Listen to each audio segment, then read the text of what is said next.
be able to do Mortal Kombat.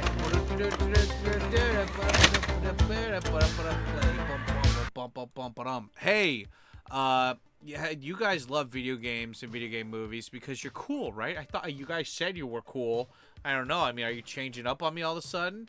Anyway, let's get into it, guys. Look at this. This is why Mortal Kombat 1995 is still the best video game film ever, video essay. And I couldn't agree more. Before I even started the video, I'm like, you had me at hello. Anyway, let's check this shit out. The effects are terrible. And I mean really, really, really bad. But of course, this predates... I worked with one of the guys who was the animator for Reptile. He moved to Japan and he married a Japanese woman, and he was an English teacher at one of the schools I worked at, and I hated his guts. I hated his guts until we were forced to like work together at like one school where it was just me and him. And of course we start talking, and I was like, what did you do before you came to Japan? And he's like, well, you know, he's like, I was into like computers and stuff. So I worked on like, you know, like I was one of the first guys who worked on CGI stuff that wasn't in a Disney movie. And I'm like, yeah, like what? Like I thought he was going to say something like a B movie or whatever. And he's like, well, he's like, on the movie Mortal Kombat, I helped animate Reptile.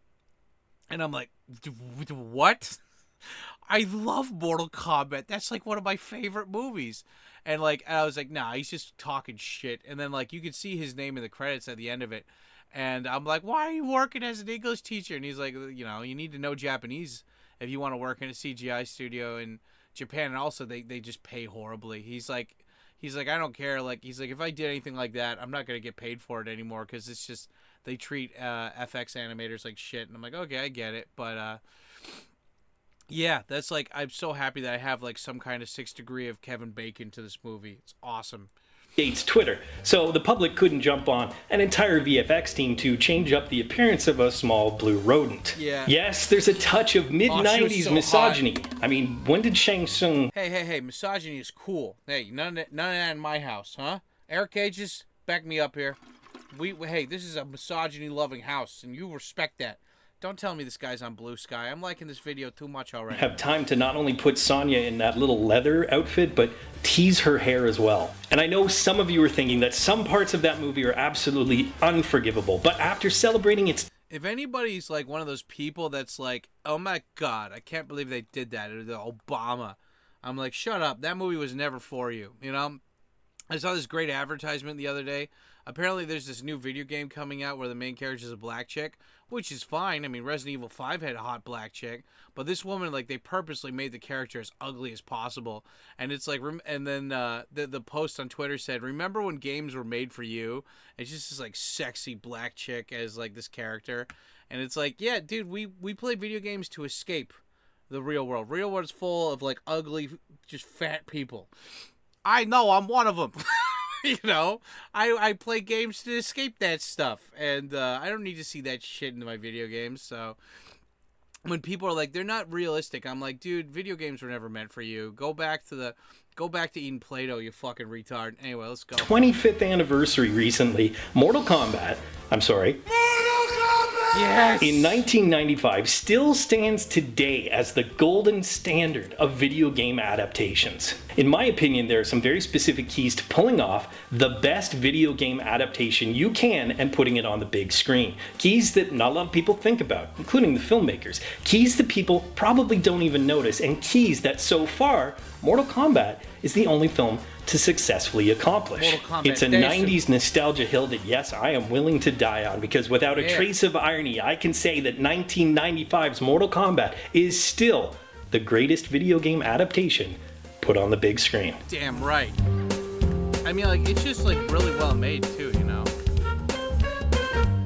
What about Dragon Ball Evolution? Oh, that movie was so bad I never saw it because I knew it would just be horrible. Now granted, we have had successful recent adaptations like Detective Pikachu or Sonic the Hedgehog, but Mortal Kombat pulled it off in a time where that very specific subgenre had never been done successfully before, and for decades to come was still, like I said, the only golden standard in terms of that subgenre. So how did they do it? Key number one, and of course arguably the most important key when it comes to successfully adapting a video game into a movie, follow the format. While video games have evolved tremendously over the decades, there is one aspect that a lot of filmmakers don't actually take into consideration when adapting it to the big screen: repetition.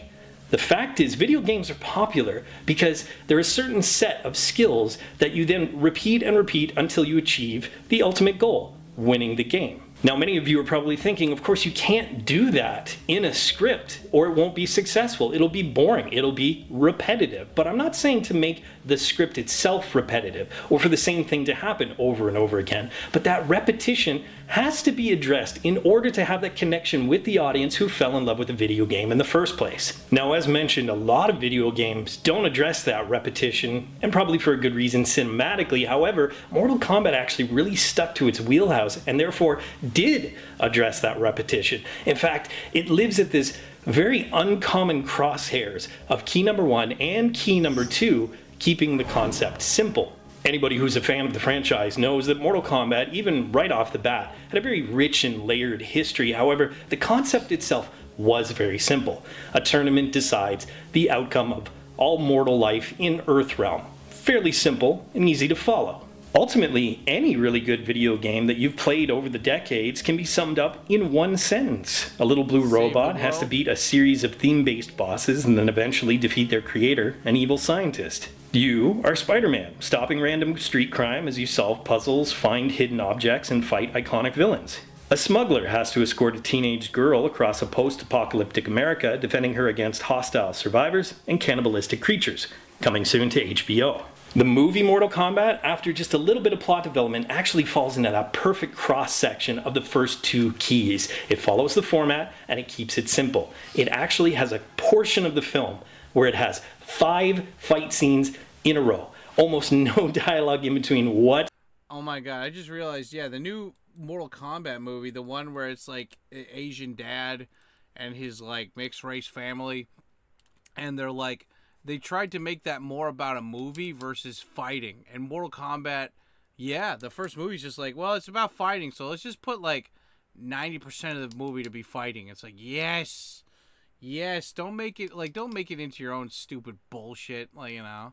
It's awesome. Whatsoever. Is that bad filmmaking? No, because it's the perfect adaptation of the game. It's exactly like you would play, fight after fight after fight, just like when you were a kid, probably at your neighbor's because your parents thought it was too violent and didn't buy it for you for Christmas. In fact, if you look at the easiest comparison to Mortal Kombat being Street Fighter, well, where was the street fighting? In fact, where were the fight scenes at all? They were really dumbed down. In fact, they were barely a part of the movie, and therefore they didn't address the first two keys to successfully adapting the film. Now, many of you are probably thinking, you can't have a repetitive script like that all the time, to which I reply, no, not all the time, but Mortal Kombat did it well, did it properly, and had 5 pretty kick-ass fight scenes in a row, which actually brings me to key number 3.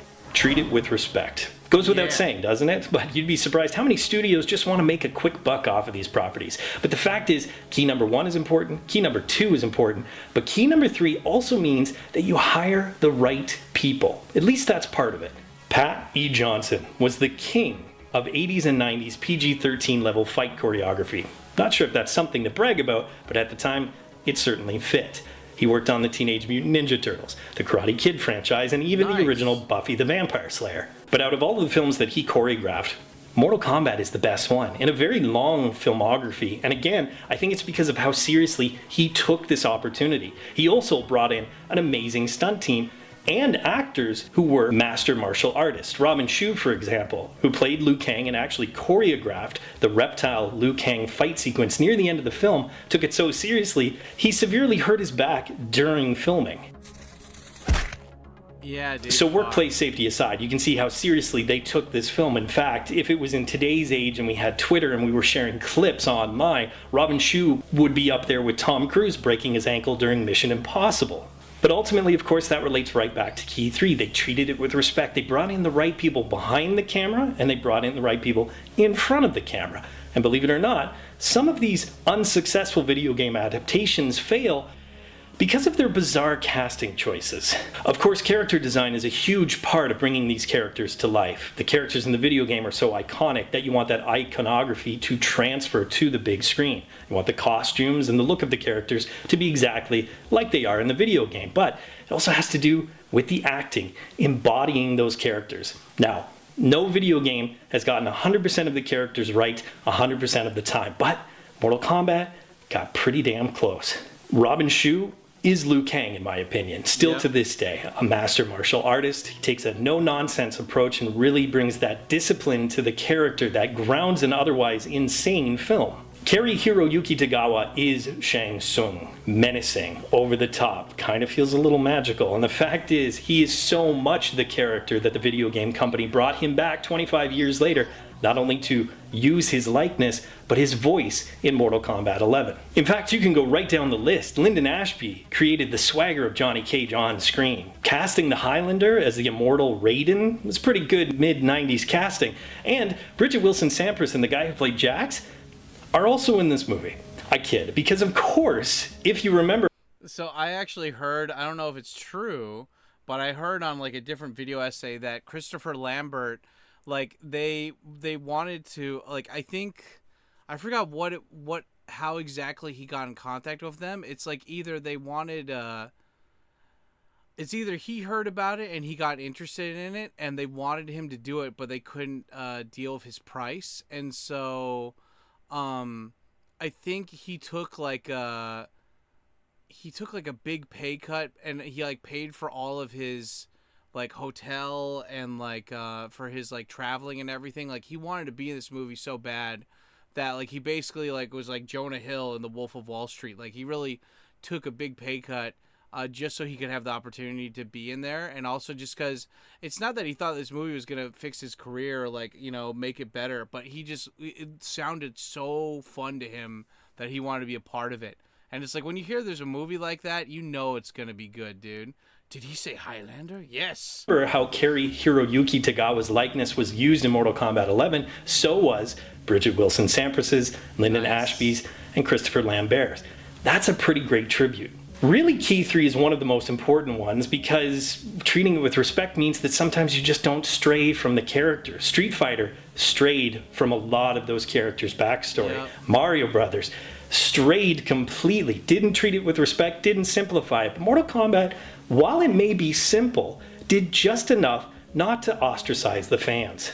There are very few video game adaptations that are better at world creating than the '95 Mortal Kombat. A lot of video game adaptations bring the concept into our world, which almost never works. Forcing realism on these outlandish concepts creates an entirely new concept, which can be really disappointing for a lot of fans. Mortal Kombat finds the perfect balance. They don't shy away from what made the franchise popular, and they don't force any more realism into the story than they need to. Which brings me to the last key: attention to detail. Once again, we're going to look at the failures of Mario Brothers, but the fact is they hired David L. Snyder, going back to Key 3, taking it seriously. Maybe too seriously. In fact, his attention to detail was the wrong kind, and therefore it makes me think he didn't actually pay attention to what the video game details were. This isn't a bright, shiny, colorful, cloud-filled world. This is a subterranean dystopia. And if you know David L. Snyder's work, you know that he actually was the production designer for Blade Runner. And it really shows in that movie. In Mortal Kombat, the production design is fantastic. Some of the artistic touches, like the statues or the boat, are... I mean, like we watched Mortal Kombat on stream like a while ago, and but like yeah, I remember I kept pausing it because I'm like, this isn't CGI. They built this stuff just for this movie. Like, holy fuck! Like the amount of detail that went into like every fucking set piece in the scene, like for every scene, was just amazing. Seemingly screenshots of the original two games. The sequences in Outworld really capture the aesthetic of the video games at the time, and you can tell they spent the budget in all the right places. Maybe a little more should have gone towards special effects, but it was the 90s and it was the best they could do.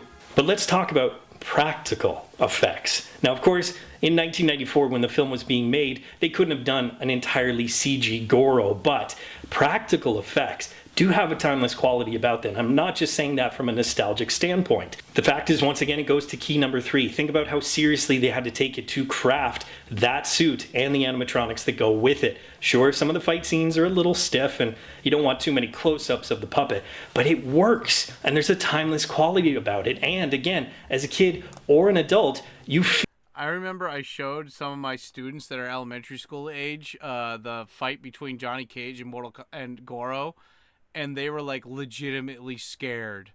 And I remember asking them, I'm like, why is it scary? They're like, they asked like, what did they say? They didn't say computer graphics because they didn't know that word, but they were like, that's like real. That's not they're like, that's not like Sonic or something, where it's like a computer. And they're like, I love that. They're like, yeah, it's real. Like I was like, yeah, they use puppets and like there was a suit and everything, and they're like, oh my god, like they're like, yeah, it looks real, like oh my god.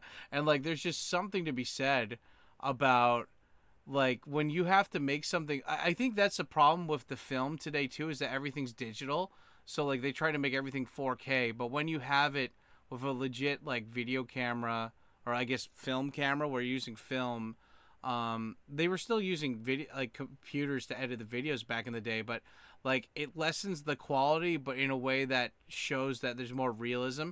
And the thing is that like with new, like you could say the same thing for, it's like, well, you know, there's plenty of movies where there's CGI and you don't even know because it's just background or something. And you know, like back in the day they would just put like a matte painting like on top of like where they're filming on a green screen. But the lack of like super hyper quality, like when I'm watching a movie, I don't want it to look like 60 FPS where it looks like real life. I want it to be like a story, and a story means that it looks like you can obviously tell it's not real life. Like if it's like Sopranos 4K, what is the point of this? Like I want it to be like, you know, I want it to feel different. And so like a lot of people are like, well, if you do practical effects with like today's new cameras, the 4K cameras, it's still the same thing. And I don't think it is. It's like it's half fixing the problem. But the thing is that all these studios, they have a requirement that you have to film using their style camera. Like if you want to make a video for Netflix, in the contract they say that you have to use this camera and you have to use this kind of what do you call it, like video format. And if you want to make like an original series for Netflix. And it's just, I mean, you know, it's their company. They can do whatever they want. But, and I understand that studios, like, they need to use up their budget. But just because it's new doesn't mean that it's... There's a difference why people like the old stuff versus the new stuff when they encounter the old stuff. It's because they can tell that a lot more work and, like, you just, like, heart went into it. But as well as, like, it feels more normal, too, for some reason, right? Yeah, why did you stop the 90s watch parties, Papa? Why? Yeah, well, I mean, I didn't stop. You always keep pretending like I'm stopping them permanently. I just take breaks, you know? Anyway, let's get into it. Feel the realism. One thing that I really respect about Mortal Kombat is it planted Easter eggs before Easter eggs were really Easter eggs. Yep. We get them all the time now. We're spoiled with Marvel or the DCEU or the Monsterverse, planting little seeds to get butts in seats to go see sequels. Now, granted, Mortal Kombat did have a sequel that we'll never speak of again. But it did it for a much more pure reason. It did it for the fans, because really it was the fans of the video games that would recognize these. It was for pure entertainment. They subtly showed Johnny's shadow kick in his fight against Scorpion. Scorpion's catchphrase, "Get over here," is pretty iconic and something that everyone can recognize. Liu Kang's bicycle kick is a little more obvious. It stands out to anybody, not just true fans. But of course, true fans will definitely get a kick. They'll really enjoy it. But the greatest moment has to be the video game's narrator announcing Reptile's arrival. That moment still gives me chills.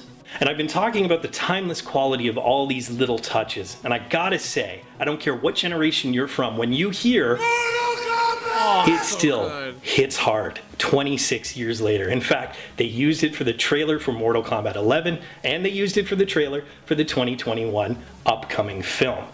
That is staying power. Granted, fight choreography has come a long way. CGI has become significantly better and cheaper, and no one takes Paul W.S. Anderson seriously anymore or knows who Cam FDM is. But the fact is, this isn't just a good film from the 90s, this is a good film. Somehow, even when led by a cinematic savant like Anderson, Mortal Kombat 1995 magically fell upon the perfect formula for adapting a video game property. And as much as I love the 1995 version of Mortal Kombat, I definitely have high hopes for the 2021 version. Let's see if it can live up to the golden standard. Hey Real students, thanks for watching. If you want to subscribe to Real School, click that round Real School logo right beside me. Also click that damn notification bell so you're aware of all of Real School's new content. You can follow me on Twitter, and of course, if you get anything out of Real School, you can always give a little back. Just click the link in the description below or the button down there, and you can become part of my Patreon team.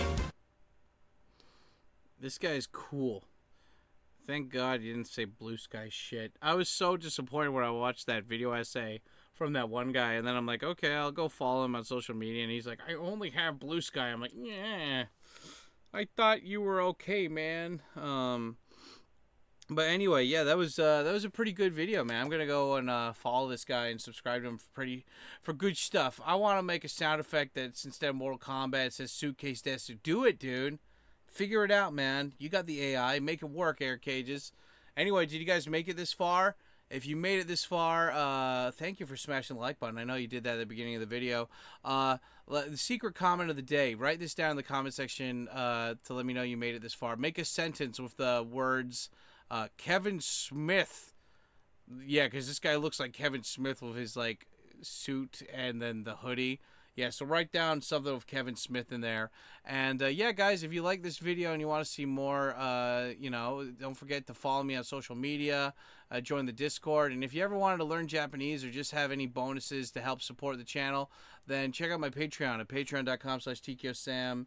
And, yeah, go follow me over there. Plenty of cool bonuses like learning Japanese all the way to super fluency. Anyway, with that being said, you guys stay black, and I'll see you on the next one. Sayonara, baby. Yeah.